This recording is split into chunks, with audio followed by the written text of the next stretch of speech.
Good afternoon. Thank you for attending the Stations of the Cross by Life Team, illustrated and presented by 7th grade. The Stations of the Cross is a centuries-old form of prayer used traditionally in Lent, comprising of 14 stations, each depict a moment leading up to Jesus' crucifixion. By journeying through the stations, we walk with Jesus on his way to the cross, and we can identify Christ's suffering with our own and that of the world.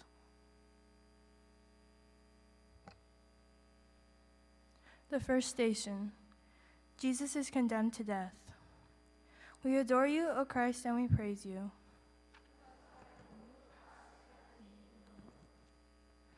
There you stand before the crowd after being beaten. You never deny yourself, yet humbly accept the punishment given to you by those who had witnessed your miracles. It's easy to look at this scene now and think, how could they have accused you and condemned you to death? All you did was love every person you met. Yet, they are not alone in their condemnation of you. How often do I ignore you at school and the person no one wants to talk to? How often do my words condemn you in the way that I speak about others? It was not only the Jews and Pontius Pilate who condemned you, but I stand next to them shouting just as loud, "Crucify him." Jesus, forgive me for the ways in which I condemn and pierce others with my words and actions. Help me to love like you and to learn from your example.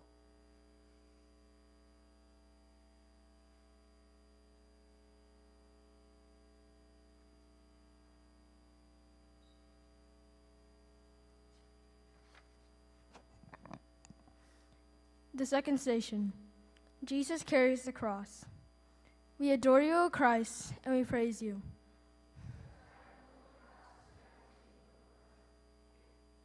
By now you have endured a sleepless night, betrayal by your friends, and a beating that is too horrible to fully imagine. You've been whipped, stripped, and spit on by countless faces, some of whom last week treated you as royalty as you entered the city. And now they hand you a cross to carry. The weight of it is far more than any number of pounds we can figure, for in carrying the cross, he carries the weight of our sins. How often do I forget that you carried the load for me? How often do I try to carry things on my own, not allowing you to help me? It is not only the sins of the world that you carried, it is my sin, my selfishness, my pride, my anger. Each added more weight to the load. And it was not only my sins that you carried, but also my burdens, my worries, my fears, my sadness, my insecurities. Each you carried step by step up towards Golgotha, the place of the skull. Jesus, help me not to forget the load that you carried for me. Give me the strength and the courage to let go of those things that separate me from you.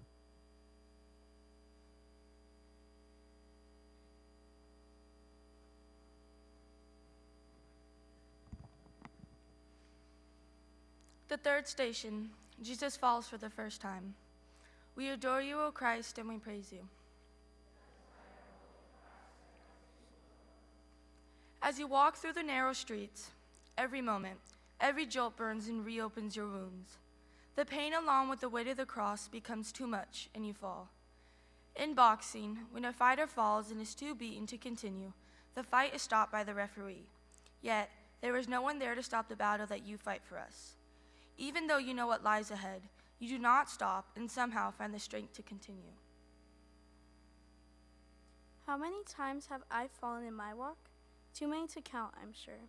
So many times when I fall, I don't feel like getting back up and trying again. There are too many temptations that I am faced with that feel too fun and easy to do because so many around me are doing them. Jesus, help me to remember your courage and perseverance when you fell. Give me the courage to get back up when I fall. Help me remember that it is worth it to live as you lived.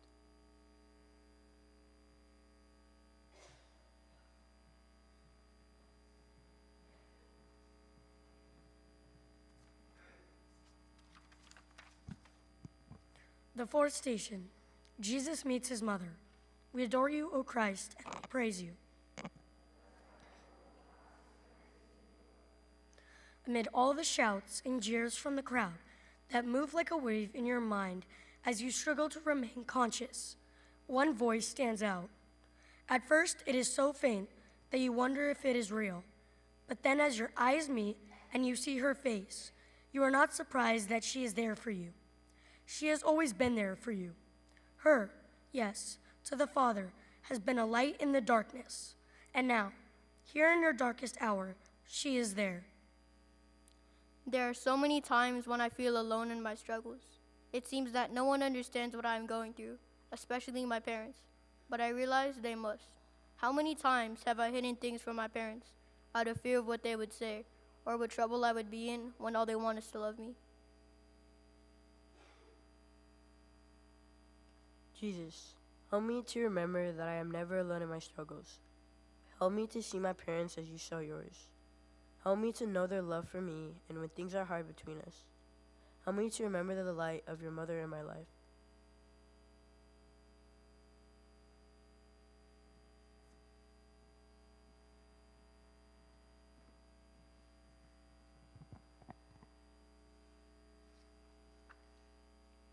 The fifth station, Simon helps Jesus carry his cross. We adore you, O Christ, and we praise you. The soldiers who had beaten you all day had what appears to be a moment of compassion. Yet instead, their selfish motives override their opportunity for charity. They only want to follow their orders to get you up to the place where you will be crucified. How beaten you look, they decide to grab Simon I Cyrene out of the crowd to help you carry the cross. He follows behind you, walking in your steps, helping you move forward. You press on, knowing that the worst is yet to come. How often do I pass up an opportunity to help someone in need? Do I let what others think of me stop me from reaching out? Jesus, open my ears to hear the ways that you call me to serve. Help me follow Simon's examples of helping others. Help me to know that it means to be a true and faithful servant.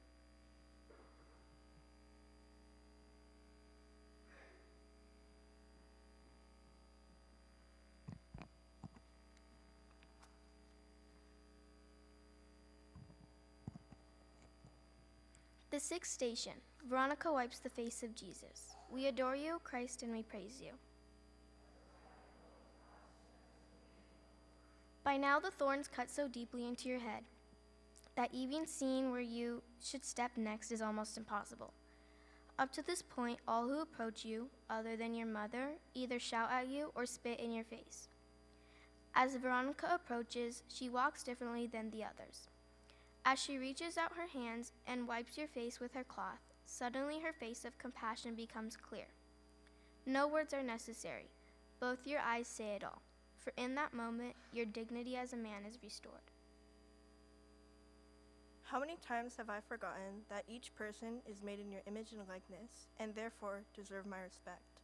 Do I make others objects of my pleasure and ignore their humanity? Veronica courageously stepped forward and dared to treat you differently than everyone else. Could I do the same? Jesus, help me to see your presence in others.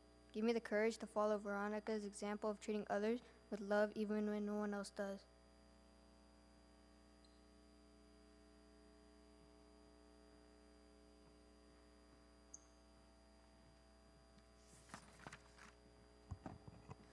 The seventh station, Jesus falls the second time. We adore you, O Christ, and we praise you. The soldiers are enraged at you for falling this time. They can't understand how Simon's help is not enough. In their anger, they hit you again and again before they remember that you have to be alive to be crucified. The beating stops, but the shouts and taunts become louder and harsher. At this moment, you can stop this. You are the Messiah and have the power to reveal yourself to everyone there. But you know that it would not fulfill all that is written about you.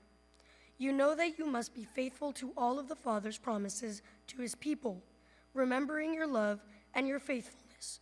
You get up, and now with your wounds full of dirt, and each stop embedding it deeper, you keep going. How many times have I failed to follow through on my promises? Or worse yet, how often have I lied even to people I care about? Do I remember your faithfulness even when I fail?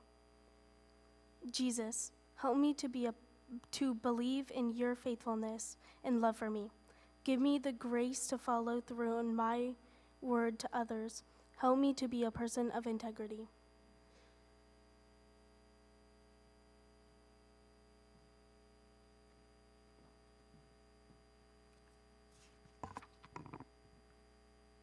The eighth station, Jesus meets the women of Jerusalem.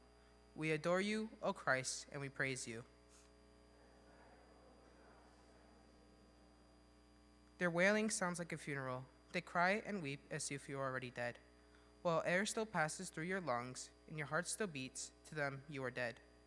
They know you are on your way to be crucified, and because of the bleeding you have endured, you already look like you should not be breathing at all. Yet, in this moment, consumed by death, you speak words of life and say, "Daughters of Jerusalem, do not weep for me."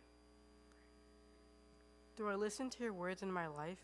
How often have things I've watched or listened led me away from you? Have I allowed the gospel of life to reign in my heart? Jesus, help me to listen to your words of life. Show me ways that I can put you first.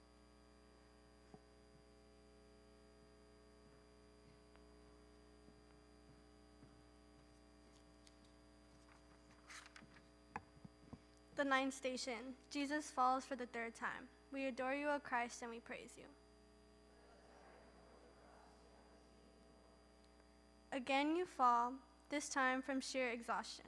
Only your will presses you forward while your body refuses. How difficult it must be to be you, fully God and fully man. God knows that this has to be finished and that it is not yet complete. Man feels the excruciating pain, and every bone in your body wants to stop right here and move no further. Somehow, both join together and you find the strength to get up. You vow to not fall again, because now you can see the place they are leading you to.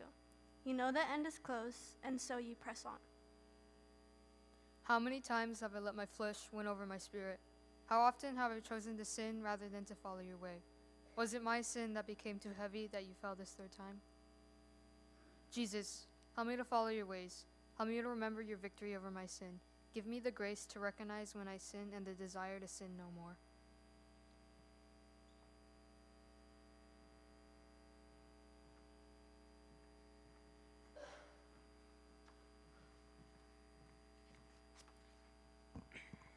The 10th station, Jesus is stripped of his garments. We adore you, O Christ, and we praise you. In some ways, to get to this point is a relief, because you know that it is almost over. In other ways, it is terrifying, because you know that the worst pain possible for man to endure is still waiting for you.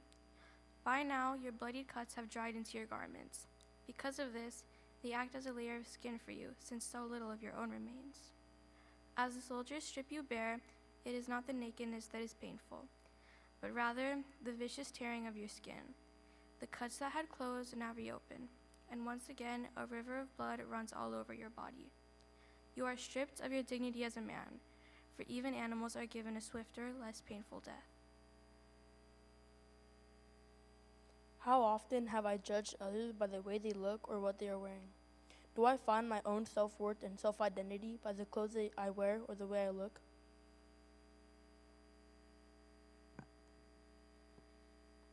Jesus, help me to look past the outside appearance of others. Help me to not judge them by how they look or what they wear. Help me to find my self-worth and identity in you.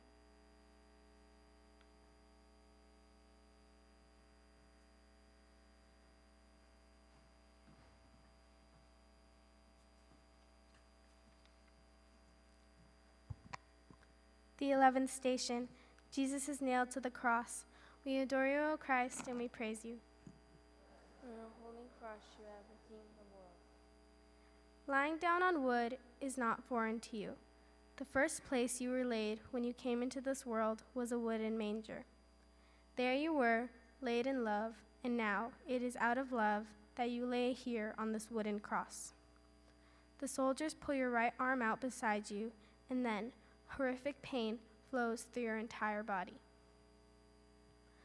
The nail pierces not only your hand, but also your whole body. The soldier pounds in it, only stopping to wipe blood off of his own face. Again, the nail is driven into your other hand, and the pain jolts your entire body. Pain shoots up your legs as they nail your feet. In reflection, I am angered by the soldiers. I can't understand why they are doing this to you, and yet what is hardest to realize is that not only am I in the crowd watching all of this, but I'm also one of them nailing you to the cross. How many times has my sin become a strike of the nail into your body? How often do I turn away from your mercy? Jesus, I'm sorry for nailing you to the cross with my own sin. Help me to seek your forgiveness and mercy for the times that I sin.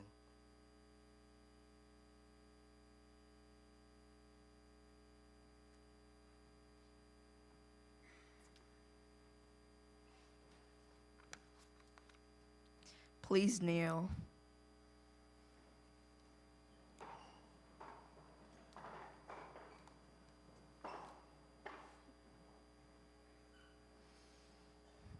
The 12th station. Jesus dies on the cross. We adore you, O Christ, and we praise you.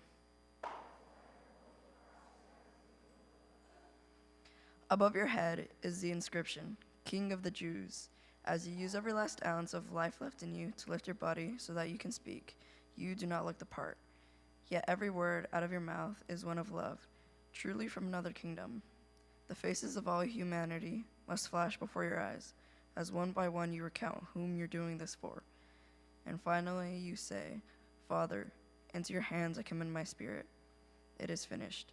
You breathe your last, and it looks as though this is the end. Jesus, help me to never forget your love for me. Help me to know that you died for me. Fill me with comfort in knowing that I'll never suffer anything you don't understand.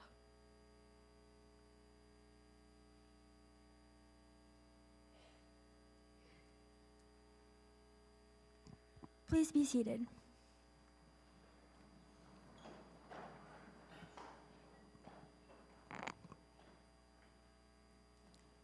The 13th station.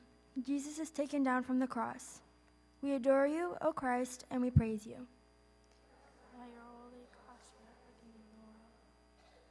The first arms that held you in this world are also the last. Your mother was told a sword would pierce her heart the day she presented you as an infant to the Father.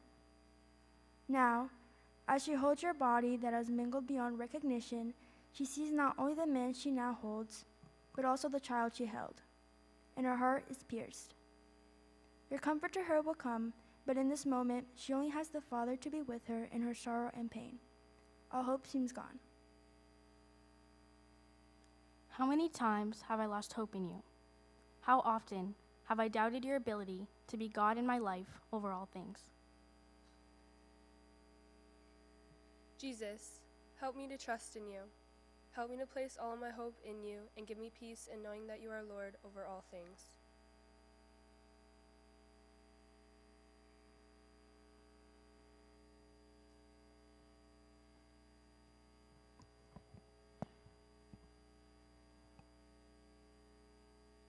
The 14th station. Jesus is placed in the tomb. We adore you, O Christ, and we praise you. You are laid to rest by Joseph of Arimathea, Mary Magdalene, Mary your mother, and a few other women. As your body is anointed, Mary Magdalene remembers your eyes penetrating her heart. Tears stream down her face, along with the others there, as they too remember your love. They wrap your body in clean linens and lay it in a new tomb. The stone is rolled over the entrance, and now it surely is the end. Up to this point, death is final. While those you have lived with, laughed with, and cried with are all in their heightened sorrow, believing all is over, you are conquering sin and death. How many times has death felt like the end? When I've lost a loved one, it can be so hard to remember your victory. How often do I miss the opportunity to say I love you to those special people in my life? Do my family and friends know how I feel about them? Jesus, help me always remember that death is not the end. Give me the strength to say the words I love you to those people in my life that I do love. Help me to love every person, not just in words, but also with my actions. Jesus, I love you, I need you, and I trust you. Amen.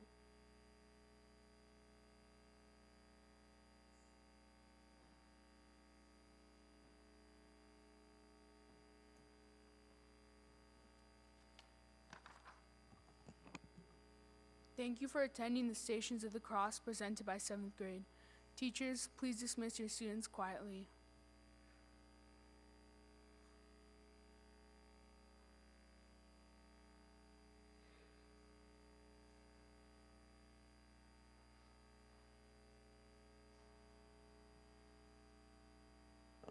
Good afternoon, everybody. Thank you for your attention this afternoon.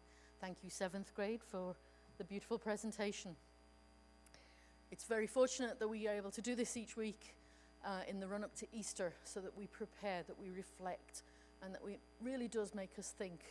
And each step, each moment of the way of the cross helps us to prepare ourselves for Easter, for the glory that is to come. Before we leave today, I have a little presentation I want to give. We've had 4 very important visitors this week in our school. They have met with you as students, they've met with the teachers, they've met with some of our parents, and that's our accreditation team. So I'm actually going to invite our team to come forward.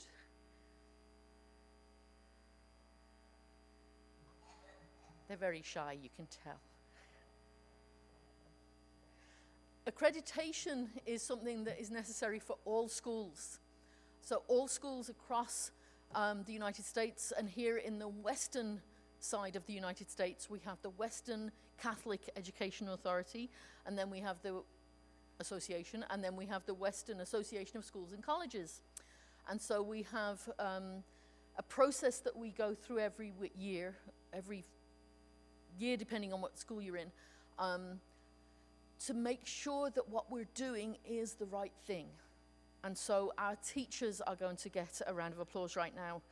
Our teachers have worked for 2 years solid on making sure that we have everything in place. So I'm going to ask everyone, please, a round of applause for our wonderful staff.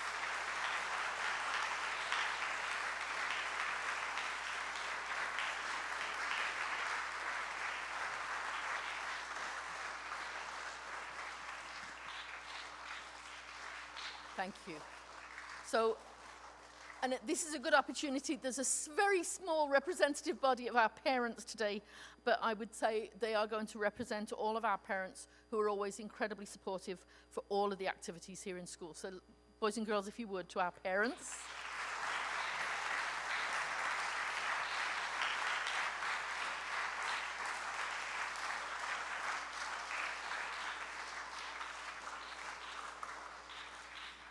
And just as you were very supportive to our 7th grade today, one of the reasons that we exist is for all of you.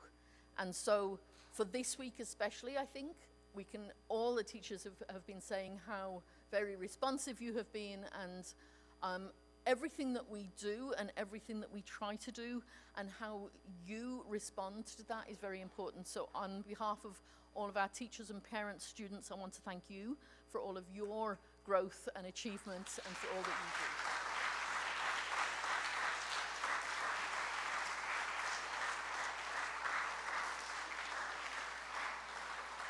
And so all 3, parents, students, and teachers, I'm going to include staff on that as well. I don't want to miss out all of our support staff who are in the school every day as well. All of that came together towards our accreditation. And so we had the team, thank you team, who were here all week.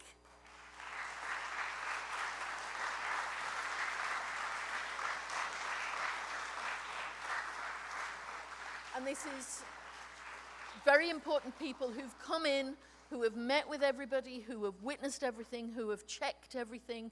Their job when they come in is to check and verify. Check that what we're doing is the right thing. Verify that what we're saying we're trying to do, we are doing. And we are more than grateful for you to give up your time. They've been away from their own schools in order to do this. And so we do have a little something for each of you. And so firstly, Annette Reggio, who is our chair.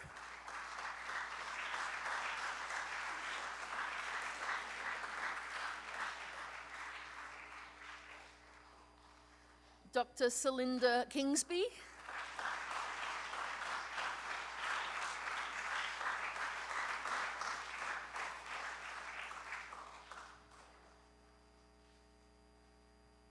please forgive if I mispronounce you, Aricela Gonzalez Franco.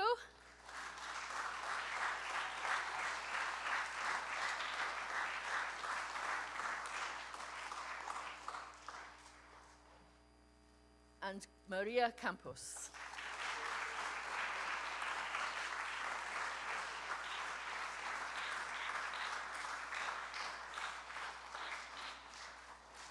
So it has been a joy having you here. We appreciate all the feedback and all of the attention that you've allowed and that you've given us to us this week. We got one last meeting, right? Still one more meeting. But we will be wishing you bon voyage and safe travels back to wherever you came. I know they'll take the goodness of OLA with you. You take the blessings of Our Lady with you. Thank you very, very much.